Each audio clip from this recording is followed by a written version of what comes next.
ISF chairman Naushad Siddiqui বামেদের সঙ্গে জোট ছাড়তে চলেছে। সিপিআইএম নেতৃত্বের একটা অংশ তারা বলছে যে নওশাদ সিদ্দিকীকে এগিয়ে দেওয়া যাবে না। আরাবুল ইসলাম, খায়রুল এরা কি করছে? এরা এবার ভাঙড়ে নওশাদের বিরুদ্ধে নতুন করে একটা লড়াইয়ের যে বাতাবরণ সেটা তৈরি করছে। এই আইএসএফ নামক যে দুষ্কৃতী দল এবং সন্ত্রাসবাদী দল, এই ভণ্ড দলের বিরুদ্ধে আমরা একত্রিত লড়াইটা করি। অন্যদিকে আমরা দেখতে পাচ্ছি হুমায়ুন কবির, তার বিরুদ্ধেও নওশাদ সিদ্দিকী লড়ার চেষ্টা করছেন, কিন্তু এখানে অন্তরায় হয়ে দাঁড়াচ্ছে বামেরা।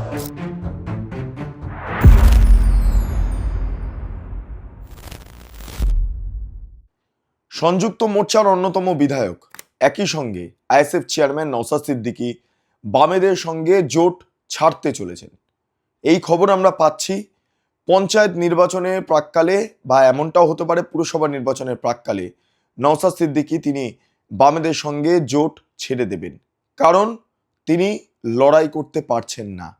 সংযুক্ত মোর্চার অভ্যন্তরে থেকে তার বিভিন্ন কর্মসূচি, তার বিভিন্ন ভূমিকা কার্যত চেপে দেওয়া হচ্ছে, এবং সেটা সযত্নে চেপে দিচ্ছে আলিমউদ্দিন নেতৃত্ব। সিপিআইএম নেতৃত্বের একটা অংশ তারা বলছে যে নওশাদ সিদ্দিকীকে এগিয়ে দেওয়া যাবে না। নওশাদ সিদ্দিকী লিডার হয়ে উঠছেন এবং তার জেরে প্রবলেমে পড়ছেন সিপিআইএম নেতৃত্বরা। নওশাদ সিদ্দিকীর প্রতি আস্থা মানুষের জন্মাচ্ছে, ফলে এই ক্ষেত্রে দাঁড়িয়ে নওশাদ সিদ্দিকীকে কোনোভাবেই জায়গা দেওয়া সম্ভব নয়। আলিমউদ্দিনের এই রণকৌশল নওশাদ সিদ্দিকীর একেবারেই পছন্দ হচ্ছে না। এই মুহূর্তে আমরা যেটা জানতে পারছি যে, আপনারা জানেন রেজিনগরে একটা নির্বাচন হবে, সেটা উপনির্বাচন। হুমায়ুন কবির জিতেছিলেন, কিন্তু সেখানে হুমায়ুন কবির সেই জায়গাটা ছেড়ে দেন। এর পাশাপাশি আমরা যেটা দেখতে পাচ্ছি যে সেখানে আবার নির্বাচনের ক্ষেত্রে নওশাদ সিদ্দিকী সিপিএম এর কাছে গিয়েছিল, গিয়ে সেখানে বলেছে রেজিনগরে আমরা প্রতিদ্বন্দ্বিতা করব হুমায়ুন কবিরের এগেনস্টে, আমাকে দায়িত্ব দেওয়া হোক।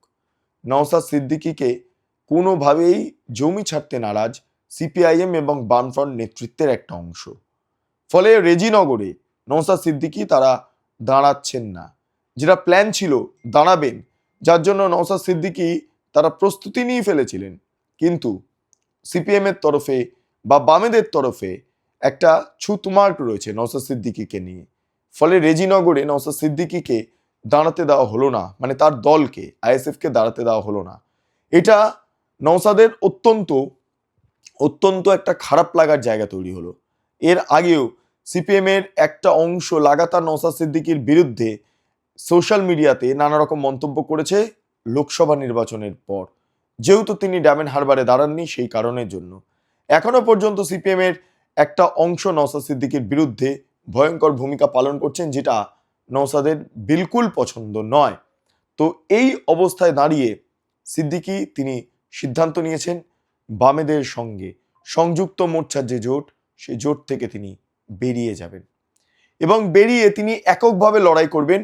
কারণ আসন্ন যে সমস্ত নির্বাচনগুলোতে রয়েছে সেখানে আইএসএফকে নিজের জায়গায় তুলে ধরতে গেলে যেটা প্রয়োজন রয়েছে সেটা হলো যে এককভাবে লড়াই করা। এককভাবে লড়াই করে নওশাদ সিদ্দিকী সিদ্ধান্ত নিচ্ছেন, একটা ব্লুপ্রিন্ট তৈরি করেছেন যে নিজেদের পরিচিতি নিজেরা বহন করবেন, কারোর দ্বারা পরিচালিত হবেন না। সেটা বাম হোক, সেটা কংগ্রেস হোক, সেটা ফরওয়ার্ড ব্লক হোক, সেটা সিপিআই হোক, সেটা সিপিআইএম হোক, সেটা আরএসএফ হোক, সেটা আরওয়াইএফ হোক, সেটা আরএসপি হোক, সেটা এসইউসিআই হোক, যে কোনো দল, সিপিএমএল লিবারেশন হোক, যে কোনো দল, কোনো দলের সঙ্গে কোনো যোগ নয়। উল্টে বিধানসভা নির্বাচনের প্রাককালে সংবিধান বাঁচাও মঞ্চ হিসাবে একটা মঞ্চ তৈরি করেছিলেন নওশাদ সিদ্দিকী। সেখানে মুসলিম লীগ সহ আরো একাধিক আদিবাসী দল ছিল। ফলে নওশাদ চাইছে তাদেরকে একত্রিত করে একটা ছাতার তলায় এনে বামফ্রন্টের অল্টারনেটিভ একটা ফ্রন্ট তৈরি করতে, যার নেতৃত্ব দেবেন নওশাদ নিজে। ফলে সেই সূত্রে বা সেখান থেকে একজন বিধায়ক যেহেতু আইএসএফ এর রয়েছেন, সেটাকে 10 জনের দিকে যাতে এগিয়ে নিয়ে যাওয়া যায় সেই প্রস্তুতি এই মুহূর্তে আইএসএফ এর তরফে করা হচ্ছে। বিভিন্ন বৈঠক চলছে, মিটিং চলছে।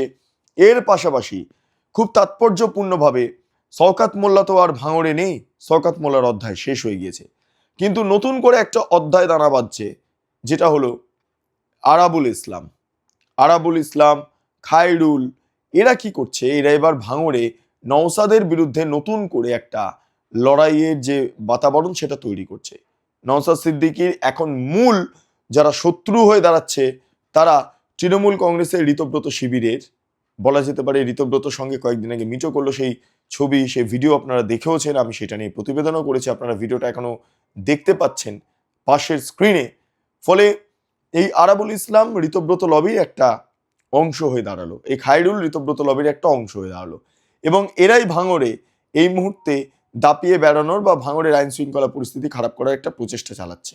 ফলে নওশাদের এখন মূল শত্রু যেমন বামেরা হয়ে দাঁড়াচ্ছে, ঠিক একইভাবে তৃণমূল কংগ্রেসের ঋতব্রত শিবিরের এই মুহূর্তে অবস্থানকারী আরাবুল ইসলাম এবং খায়রুল এরাও হয়ে দাঁড়াচ্ছে। ফলে এক্ষেত্রে দাঁড়িয়ে একটা খবর আমরা পাচ্ছি খুব ইম্পর্টেন্ট ভাবে, আরাবুল ইসলাম, খায়রুল এছাড়া অন্যান্য, আমি যদি একবার ভালো করে দেখি আমার কাছে যে ইনফরমেশন এসে পৌঁছেছে, আরাবুল ইসলামের বিরুদ্ধে ইডিতে অভিযোগ হয়েছে, সেটা আপনারা অনেকেই হয়তো জানেন না বা মেইন স্ট্রিম মিডিয়া এই খবরটি করেনি। যেই নোটিফিকেশন আপনাদের সামনে আমি তুলে ধরছি সেটা অত্যন্ত ইম্পর্টেন্ট। আমি একবার আপনাদের সামনে সেই নোটিফিকেশনটা আরেকবার উল্লেখ করব। আমার কাছে এই নোটিফিকেশনটা এই মুহূর্তে রয়েছে এবং এটা আপনারা পাশের স্ক্রিনেও দেখতে পাচ্ছেন। সেখানে খুব ইম্পর্টেন্টভাবে বলা হচ্ছে যে দক্ষিণ 24 পরগনার বিস্তীর্ণ জমি খায়রুল, আরাবুল এরা কিনে রেখেছে, যেটা আয় বহির্ভূত এবং সেটা অর্থনৈতিক একটা তছরূপের বিষয় উল্লেখ করা হচ্ছে। এবং এইটা জনৈক এক ব্যক্তি ইডিকে চিঠি লিখেছেন গত 24 তারিখ, এবং সেখানে যে নামগুলো উঠে আসছে, শওকত মোল্লা, আরাবুল ইসলাম, হাসান শেখ, খায়রুল ইসলাম, এর পাশাপাশি সাদ্দাম, তার পাশাপাশি আসমা, এই সমস্ত নামগুলো খুব ইম্পর্টেন্টভাবে উঠে আসছে। মোট 7 জনের নামে ইডিতে অভিযোগ জানানো হয়েছে। এক জনৈক ব্যক্তি ইডিতে অভিযোগ জানিয়েছেন, joint director of enforcement directorate. ফলে তাকে এই চিঠিটা দেওয়া হয়েছে এবং চিঠির মাধ্যমে মোট 7 জনের নাম উল্লেখ করা হয়েছে যারা খুব অবৈধভাবে জমি হাওর হিসাবে কাজ করেছে, জমি দখল করে রেখেছে। প্রায় 100 বিঘার ওপর জমি এক একজনের রয়েছে, তাদের সম্পত্তি বিরাট পরিমাণে রয়েছে, সেই তথ্য এই মুহূর্তে উঠে আসছে।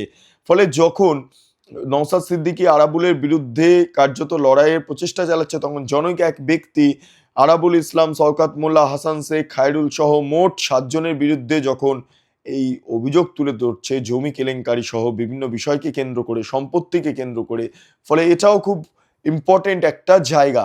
এই অবস্থায় দাঁড়িয়ে আমি আবারও বলছি, ভাঙড় আবার নতুন করে উত্তপ্ত হতে চলেছে। আরাবুল ইসলাম আপনারা জানেন জগছোড়া নেতা, শিক্ষকদের জগ ছুটতে বিন্দুমাত্র পিছপা হয়নি।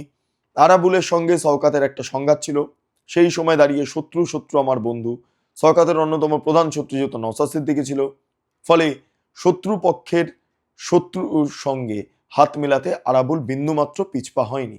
কিন্তু তারপর আরাবুল যখন এমন কিছু কর্মকাণ্ড করছে, টাকা তুলছে ভাঙড় থেকে আইএসএফ এর নাম করে, তখন নওশাদ সিদ্দিকীদের একটা বিরক্তির কারণ আরাবুল হয়ে ওঠে।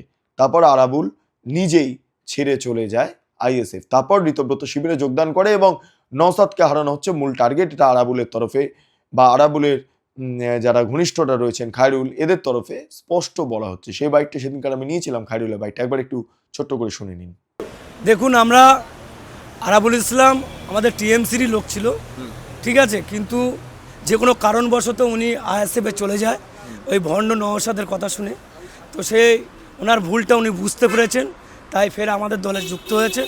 আমরা এখন কাঁধে কাঁধ মিলে আমরা ওনাকে নিয়ে এই ভাঙড়ে রাজনীতি করতে চাই এবং এই আইএসএফ নামক যে দুষ্কৃতী দল এবং সন্ত্রাসবাদী দল, এই ভণ্ড দলের বিরুদ্ধে আমরা একত্রিত লড়াইটা করব। ফলে এক্ষেত্রে দাঁড়িয়ে আইএসএফ এর বিরুদ্ধে এবার আপনারা লড়বেন, তাই তো? অবশ্যই আইএসএফ এর বিরুদ্ধে শওকত মোল্লা ছিল, আইএসএফ এর বিরুদ্ধে আমার সারাক্ষণ লড়াই ছিল।